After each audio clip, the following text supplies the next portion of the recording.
influencers, and experiences. These are all things in store for players as they move around the board in Millennial Monopoly. Players can't buy property because they can't afford it.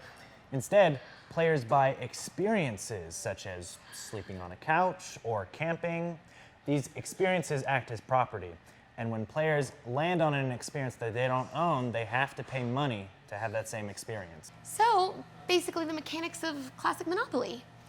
Nick's going to break down the game pieces for you and go a little more in depth on how to play. From the start, the game looks pretty similar to classic Monopoly.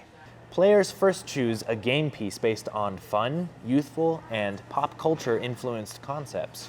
You have individual spaces that players can purchase, like the properties of regular Monopoly. These are the experiences which players use to get revenue.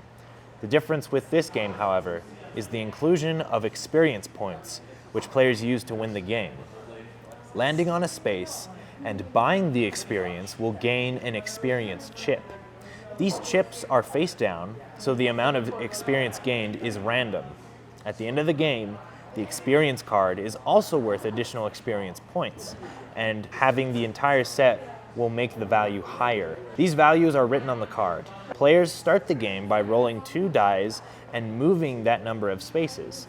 Doubles will allow for an additional roll, while 3 doubles in a row land you in jail. From here, the game plays like regular Monopoly, only with a few differences. Instead of purchasable railroads, players can use bike shares to pay a fee and transport to any of the bike shares around the game board. Chance and community chess spaces are still present, but with millennial-based problems or windfalls written on them. The game is over when all experience points are gathered, allowing for much shorter games than the all-night marathons that have plagued families for generations.